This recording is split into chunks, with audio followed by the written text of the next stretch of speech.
talking more about the budget and the cuts, what specifically do you see, would you cut going into this next year? Well, let me flip it for a second and talk about what I don't want to cut. Don't want to cut anything in regards to crime and fighting crime. You know, or policemen, or things like the weed and seed program. We have made tremendous progress in crime. Let's not back up on that. So I've tried to be pretty hardline there. I also don't want to cut any more economic development. Okay, this is what's caught us into a situation where the city is the business is turning, but the city hadn't caught up with it yet, and it's not able to provide the services we need and get the revenue in a lot quicker. Besides that, everything for me is going to be looked at very closely. I'm not going to be a person that cuts across the board. That's bad management. Nobody needs to hire a mayor that says, okay, we're just going to be Democratic and cut 10% across. I mean, you're supposed to have a brain, and you have to figure out strategically what is really necessary in the next 3 to 4 years, what is not as much. And sometimes the things that people say, well, that's just soft stuff, is really cost you money if you cut. So, you know, making those judgments is going to be critical. So the answer to your question is most everything's going to be cut, and we're going to have to do it in the right way at different levels. Is there anything specifically that you see inefficiencies in as far as some of the programs and things we have? Yeah, I do. I mean, I learned this at the park level. I mean, there's a great deal of opportunity to privatize things. We've tested privatization of our parks, maintenance, for instance, in far north Dallas. It's worked out very well. We have people, sometimes city employees, driving all over the city, long time, spending more time driving than mowing.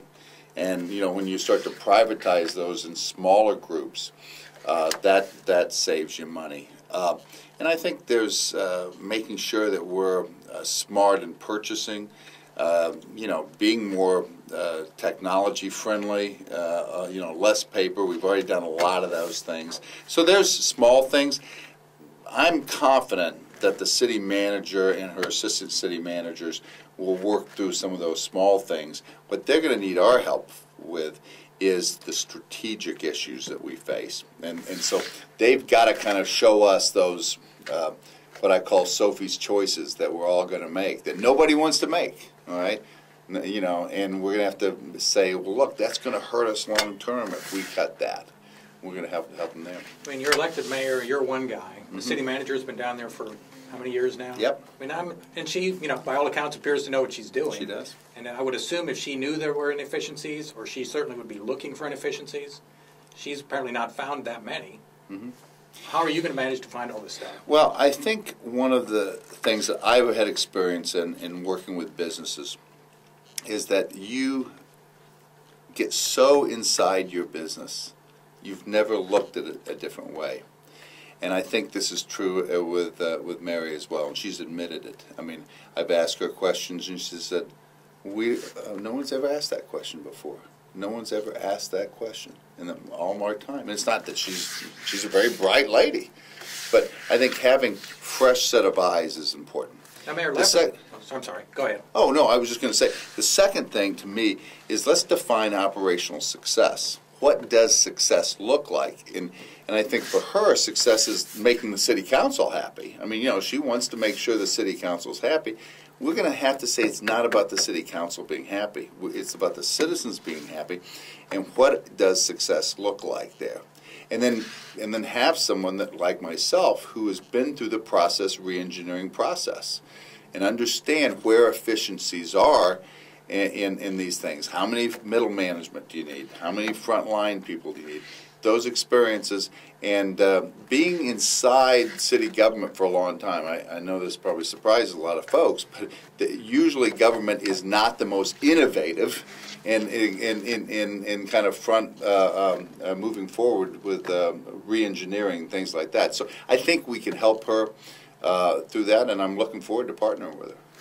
I was just going to say, Mayor Leppert was also kind of a business mayor. He came from a private sector. Yep. You're going to find a bunch of stuff he didn't find then in the 4 years he was there? You know, our objectives might be a little different. Tom and I are different people. He was very smart. I'm a person that loves the thought of digging into something and doing something in a more creative fashion. I come from a background of running an advertising agency where we were constantly doing creative stuff. He was more in a construction world where it's a little bit more linear. So I think my creativity lends itself to this sort of challenge. That's what we did with homeless effort. I mean, there was no money on the table, and we were able to build a homeless assistance center, get the citizens to pass that. No one ever thought that the citizens of Dallas would take care of the homeless. We've got a big heart in this town. And then we were able to take $3.5 million and double it, that the city gave, and double it with private and non-city money. We were able to leverage that sort of thing by creating a public-private partnership, by really privatizing the homeless effort. It's what we did with the zoo when I was at the park board. So, you know, making sure that the zoo, because people will give money to the zoo all the time when they realize they're not giving it to government. If they're giving it to government, they don't want to give it to government. So I think those sort of things, and we're seeing more and more success there, and that's what I'll continue to push. So less construction, no hotels, tollways. In the next 4 years, I don't think we've got a lot of money for that. I mean, we've got to clean up continue to institute and implement our bond election. The last one, we've got to tee up a new bond election and understand what infrastructure we need. We need to fill the potholes. We need to focus on economic development. We got to focus on schools. So all those big ticket projects are going to be put on hold for quite a while then? Well, I don't think there are any big ticket items right now going on. I mean, we've got the plans for the bridges, and those things are kind of financed, and we're moving ahead with those. And we're going to shore up the levees in the Trinity River to make sure that that's safe. A lot of the money inside the Trinity River is private money that'll be used, and so those things are kind of budgeted. There's nothing teed up right now from a big capital expense that'll be something like the convention hotel. We need to digest that stuff. I mean, the Rangers lease in Arlington's up in 8 years. I think it's 12 years or 11 years. Is it 8? I think it's 8. It's 8. You may be right. I looked at it. I thought it was. And I think to get one of those things going, you'd have to start sometime in your term if you're elected. Might, but good idea or not, I guess. You know, let me tell you the way I'm going to be on those things. The screen I'm going to look at is what's good for business for Dallas. I'm going to look at every deal, and I'm going to fight hard for making sure that, yes, I want the region to grow, but I want to make sure that people know they can do better business in Dallas, whether it's in Arlington or Irving or Plano or wherever it is. I'm going to be fighting for everything that's up.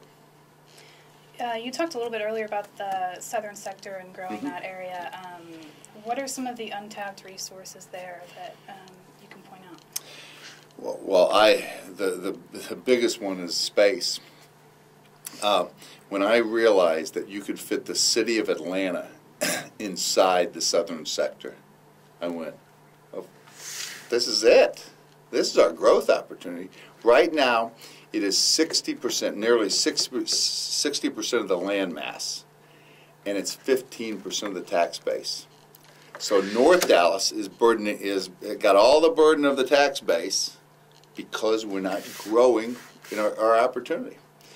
We're going to be talking about 6 key beachheads in the southern sector that are already out there, that are already finding success. We're not talking about greenfield projects that need the right sort of leadership and partnership with them, and just a little focus and a little effort. I think that the southern sector will start to get close to that tipping point is like the downtown is. You know, the inland port was a big deal for a while, and those guys have run into some economic problems. But their gripe, as I recall it, when they were flush, or at least it appeared they were flush, was that South Dallas politicians were basically pulling them down with, you know, begging for jobs, asking for money. Yep. I mean, doing the stuff that is not going to work.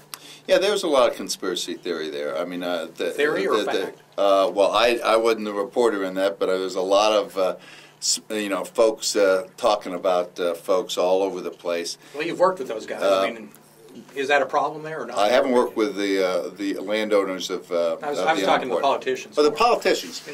You know, I find the folks that I have worked with being straightforward with me, being very passionate about their agenda items, and those are two things that are important to me, being very frank and being very passionate.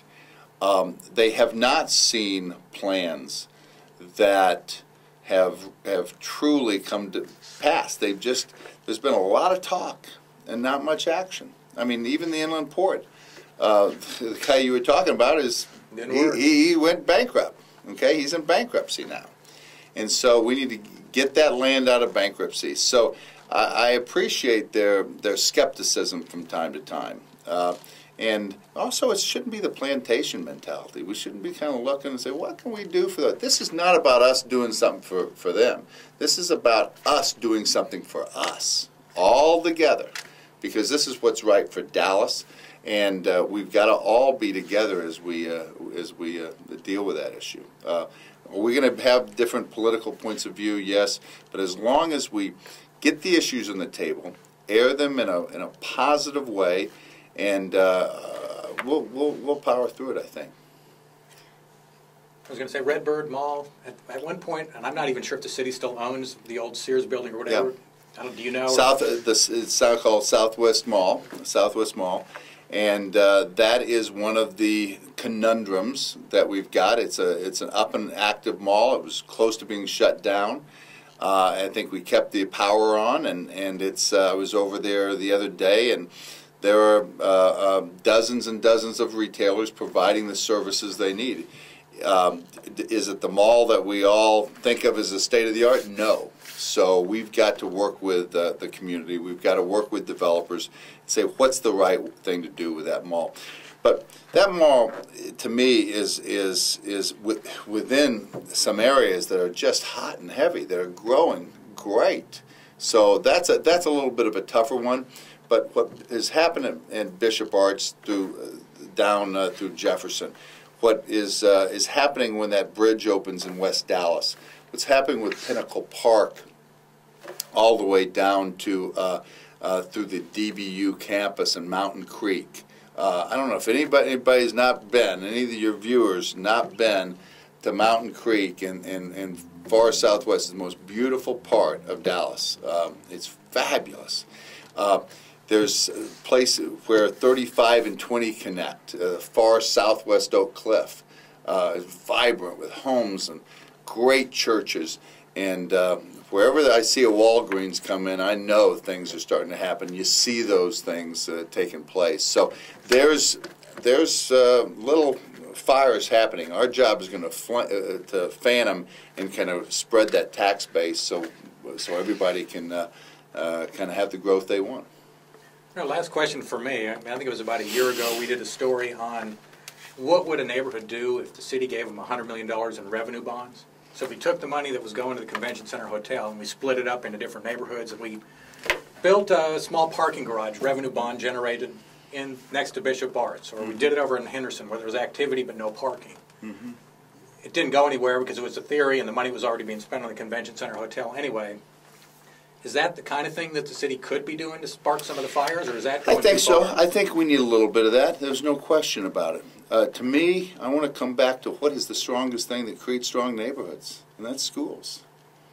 I mean, if we all get behind our schools and demand that they are superior, those neighborhoods are going to take place, and it's going to grow. So that's where I would like to make sure that our focus is in building our neighborhoods. We've got great park system. We've got a fabulous park system. I think we've got a good right-of-ways and good transportation. We got a lot of potholes, but we got to get those potholes fixed. So anyway. Well, so I guess we'll end on, what specifically distinguishes you from the other candidates? It seems like, nobody wants to raise taxes, everybody's all for the neighborhoods and that kind of thing. What sets you apart? I'm not sure there's a lot of specific policy issues that differentiate. If you listen to some of our debates, you hear, so I've heard that, I've heard that, I've heard that, I've heard that. I think there are two things we need to consider. One is what experience do you bring to the job? What type of experience? This is a ninth largest city in the country. Do we have a leader that can wrestle top 10 city issues down to the ground? Is someone experienced in doing that? Is the first question. Second is, do they have the vision and the attitude that this city wants? Does it match them? I am unabashed, want to put the big back into Big D. I just believe in it. I believe that's in our DNA. That's in the makeup of the people. That's when we do things that way, we go places. The neighborhoods are improved. We bring people in. Everything happens. I'm a can-do person from I just believed it when I first came here to town. And it's ultimately going to be that. It's going to be, do you have the experience to deal with these complicated issues and lead organizations that are complex? And second, do they have the vision and the attitude to take us where we need to go? Okay, well, I think we'll leave it there. Great, thank you. Thanks for joining us.